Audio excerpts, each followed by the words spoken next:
So the next one will be a surprise as my favorite hormone because it's considered to be a female hormone. But for me, there is nothing like it, and it's progesterone. So progesterone is considered to be the female hormone because of its crucial role in the whole gestation of children. But progesterone actually has extremely wide-reaching beneficial uses throughout the body for both men and women. This has happened with a few different hormones where they look at where a person has the highest level and they assume it's only for that.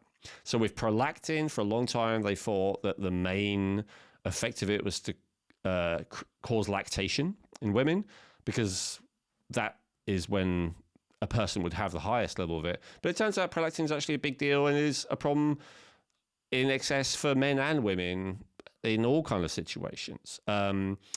Oxytocin is another one that they kind of thought it was a childbirth hormone because it's so high in women and baby immediately before and after birth. But it's actually, crucial for a feeling of well-being for men and women at all parts of life. And so progesterone is another case like that.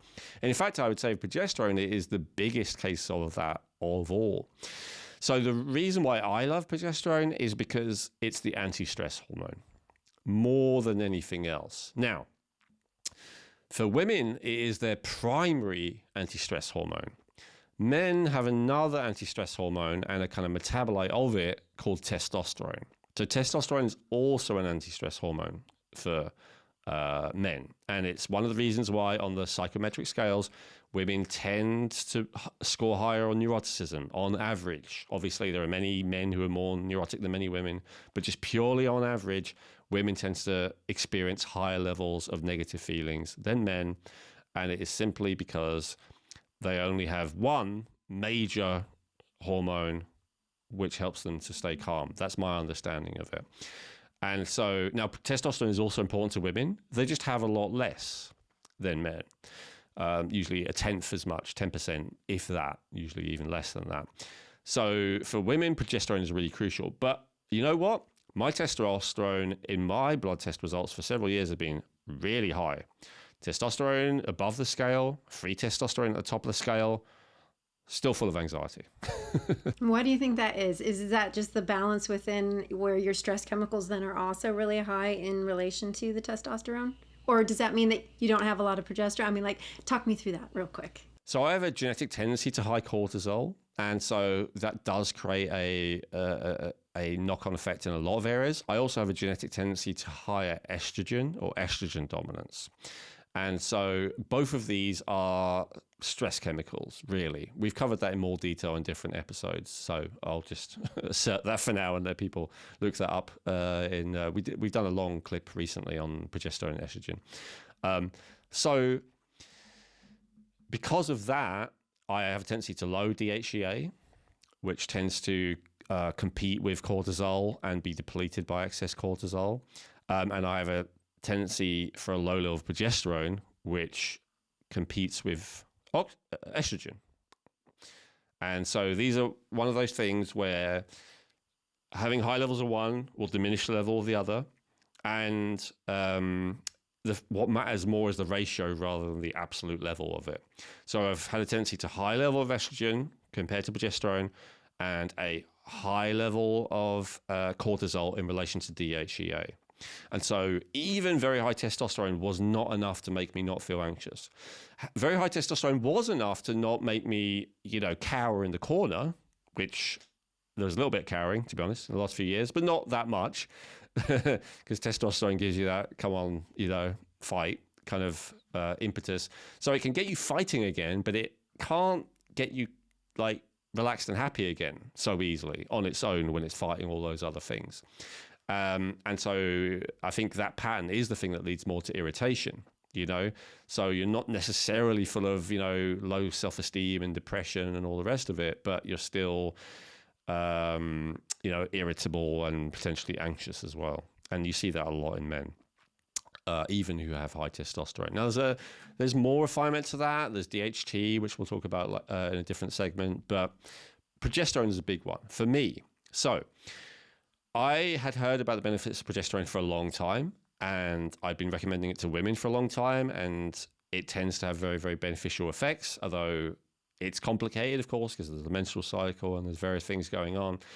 I hadn't really considered taking it for myself. Then maybe a year ago, I started reading about how small amounts of progesterone could even be beneficial for men.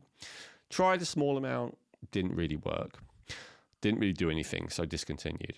Then I came across the work of Dr. Michael Platt, who we've recently done an interview with, and he recommends large amounts, even for men.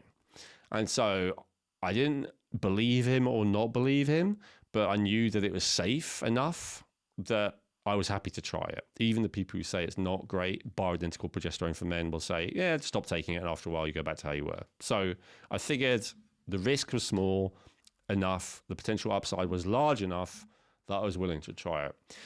The biggest claimed downside of progesterone, or a lot of progesterone for men, is really reduction in sex drive, reduction in libido, reduction in erection quality. But Dr. Michael Platt claimed that that was not true at all if you used it at least in the way that he recommended. And I found it to be not true at all in my own personal experience. In fact, I would say because it's reduced stress, that if anything, it increases libido. Certainly hasn't reduced it. So that was the one downside that a lot of men are afraid of. My personal experience, that's not at all the case. Now, if you're dealing with a man with low testosterone and high estrogen and high prolactin, could the progesterone maybe lead to lower sex drive and libido? Yeah, maybe. Right? So that's the thing you have to balance. Would that be progesterone's fault, or is that just because the other hormones are low? What I'm saying is I think it's a combination rather than... So it's kind of its fault from the user's point of view because everything's the same and then they add progesterone and then it makes it even lower. But yeah, I get what you're saying. Really, it's more the lack of testosterone and the excess of the other, in men, libido crushing hormones, prolactin and estrogen, which is the problem. And then the progesterone is just tipping it even more in that direction. My experience is that didn't happen at all, but I think that may have been because I have high testosterone. I'm not sure, though. I haven't yet had a case study of someone with low testosterone who I give progesterone to, who I recommend progesterone to without testosterone, right? If you've got low testosterone, you do have to deal with that as well, and I wouldn't just put progesterone on there. But for me, progesterone has been an absolute game changer. Dr. Michael Platt claims that not only does it reduce cortisol and adrenaline, which is the biggest benefit to me, but it also reduces insulin. And insulin, excess insulin, also referred to as insulin resistance, is one of the biggest contributors to most chronic diseases these days, along with high cortisol. Both chronically high cortisol and chronically high estrogen and insulin, they all have that ability to be lowered by progesterone. So that's really amazing to me. So with progesterone, why would somebody decide, yes, that's for me? Like, why do they generally use it? Well, yeah, men don't generally use it, right? I'm very much in the minority of this. Obviously, I'm not the only one. And I got the suggestion from a doctor who'd been in practice for, over 30 years, recommending it to a lot of men. So I'm certainly not the first, but it's usually used by women. And it's usually used by women when they start to feel perimenopausal, so premenopausal, but they're starting to feel like run down in various different ways. They're often getting, worse PMS symptoms, worse menstruation symptoms, and they're trying to kind of resolve that. So that's usually why it's recommended. Also, just to feel more youthful. Progesterone is really, not only does it reduce your experience of stress, but it really protects against the ravishing effects of excess stress due to kind of prematurely age you. So I think women usually do it because they want to, feel younger and they want to, feel more fertile. And yeah, it relates to attractiveness as well. I mean, so does estrogen in, different ways, but yeah, it can help you look and feel more youthful as a woman. That's the vast majority of people use it for that reason. What I would say in terms of that is, obviously it depends, but don't think you have to be premenopausal before considering it. Depending, if you're born with estrogen dominance, as many of us are, you may well be better off even considering it 25 years old, 30 years old, 35 years old. You don't have to wait until you're, advanced in age. And when you hear women who have started taking bioidentical progesterone at, whatever age is standard, like 45, 50, something like that, the number one piece of feedback I always hear is, God, I wish I'd have started a lot sooner. I wish I'd have started this years ago. So the only reason that I think people don't is for some of the things that we talked about at the beginning of this episode of, not wanting to be unnatural, which I feel like I've already addressed. We're already extremely unnatural. So, and then, being concerned that it's dangerous, it would be the other thing. What's the best form of progesterone? So there's two different types that are usually recommended. There's topical cream for transdermal application, and then there's also an oral type. The only type that I've used is transdermal and topical. The only type that I have spoken to people using who say they've had a great experience is topical and transdermal. Some people do use the oral version. Dr. Michael Platt says that when you do that, the progesterone is more likely to turn into allopregnanolone, which I actually want to talk about next. So allopregnanolone has some benefits over progesterone, but it also has some drawbacks. Just in a nutshell, and just a sentence, I would say the benefit of allopregnanolone is the same as the drawback, which is it's very sedating. So if you want to be calmed down and sedated, then that's what you want. But of course, if you want to be calm, but you also want to be mentally sharp and you want to be full of energy for the day, then transdermal progesterone is, unless you extremely overdo it, is not going to get in the way of that. Whereas oral progesterone is more likely to get in the way of that.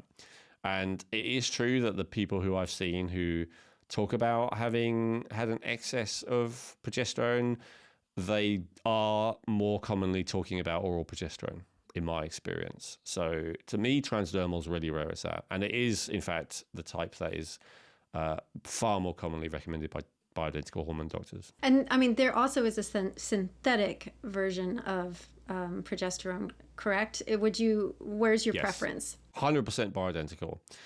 If you Google benefits of progesterone or can progesterone help with any things that I've talked about today, you'll probably see a load of negative stuff about it. Here's the thing. They do not distinguish between bioidentical and synthetic. And usually in the medical community, they use, and in these research studies, they're using synthetic. Synthetic progesterone has a lot of potentially really bad consequences. And often, I don't want to say anything too controversial, but often it has the opposite effect of bioidentical progesterone. All the great stuff I've just said, flip it, basically. So you absolutely don't necessarily want to do that. Synthetic progesterone is what is often included in birth control pills. And I think these days there's a lot of understanding that birth control pills are really not a good thing. Yeah, I agree with you there. I was asking somebody the other day because she told me she was on progesterone. And I was like, well, that should be helping with what you've got going on. And I asked her, I said, is it bioidentical? And she's like, I don't know. And then I was like, okay. So I was like, well, how would somebody figure that out if they say, yeah, I'm on progesterone, but, is it, I guess then if it's, if they're taking it orally versus transdermally, that's going to be a really big distinction there. Yeah, it's not a foolproof way of being able to tell, but, if you're asking someone who really doesn't know, then if you say, is it a capsule or a tablet, and they say yes, then it's very likely it's the synthetic one. Very good. Thank you for that. How would somebody use it? So the transdermal one, you do have to apply it correctly. And correctly is not on hair, preferably, because hair actually has hormones that will affect the quality of the progesterone, and also not on fat. So not where there's a lot of subcutaneous fat. And so generally it's recommended to do it like on the inside arms, and then ideally somewhere where there's a lot of blood flow as well, so it can get into the blood flow. So often like the inside of the forearms is recommended because it tends to be low hair, low fat, and there's some big veins going along there. Dr. Michael Platt recommends the back of the neck, which I'm a big fan of. Wherever you actually apply progesterone, although it very quickly goes all throughout the body and a lot of it goes straight into your brain, nonetheless, it has a local effect as well. So, he talks about a lot of people hold a lot of tension in the back of the neck, so it can be really good to relieve that. And so that's my preferred place of putting it. And you can also put it on your ankles. That's another place with generally low hair, good blood flow, and low fat. But yeah, that's where you want to put it. And I mean, it sounds like it is a pretty safe hormone, but are there any safety concerns with this one? It's sold as a dietary supplement in the US, which if it's easy to overdose on it and it's dangerous to overdose on it, like with thyroid and like with testosterone, then it's not sold as a dietary supplement. Those two are not sold as a dietary supplement, I don't think, anywhere in the world. There's very few places in the world they're sold over the counter. So bioidentical progesterone is sold throughout most of the world as a dietary supplement, meaning that it is considered generally safe. Now, is there a downside to, and of course, because it's transdermal as well, it's pretty hard to overdose. You know, you're like doing a pump and rubbing it on. There's only so much you can rub on your skin, especially if you're only rubbing it in the right places. Now, the other thing that's quite heartening in terms of safety is that even if you take, say, 100 milligrams, which is like way more than a lot of people take, and it's probably like the high-ish level that most people usually take. I mean, Dr. Michael Platt says maybe use a bit more when you first start to kind of top your levels up, but so that's a high amount. That raises your levels of blood progesterone so much less than pregnancy does for women. Like 1,000 milligrams of transdermal a day will not raise your progesterone anywhere near as high as the act of being pregnant does in a woman. And obviously there are some detrimental effects of pregnancy in women, but I don't believe any of them are caused by excess progesterone. They're caused by the baby using nutrients and pressing against the internal organs, and the extra weight at the front hurting, putting strain on your back. I mean, there's a lot of things that can create a problem, but I don't believe and understand the excess progesterone to be a problem at all in pregnant women, and in fact it's extremely beneficial for them and the baby. So given that, almost no matter, so I'd say anything you can have 10 times as much accidentally and it's fine, is probably relatively safe, and if you have 10 times too much salt, you can really hurt yourself. If you like 10 times the recommended daily ounce of salt, you can really hurt yourself. If you have 10 times the recommended daily amount of potassium, you can really hurt yourself. If you have 10 times the recommended daily amount of iron or zinc, you can really hurt yourself. So progesterone is safer than all of those things: salt, potassium, zinc, iron. So not totally safe, but safer than, a lot of kitchen condiments. I was going to ask because, if someone is young, they're in the 20s, 30s, they're cycling, women, they are, menstruating, trying to get pregnant, should they alter how they use it, or can they use it every day, or should they seek some more information? So what I've generally seen bioidentical doctors recommend is that you stop on the first day of your period, and then you stop for at least 10 days, and often they'll say 14 days, and then you start again at that point. So it's the second half of the period, and often that's the part that women don't feel as good, right? Especially the week before the period, and so that's where taking that bioidentical progesterone during that time often brings a big relief in the symptoms of PMS. Hey, hope you enjoyed that clip from the Rejuvenate podcast. If you want to watch the full episode that came from, just click on the link above.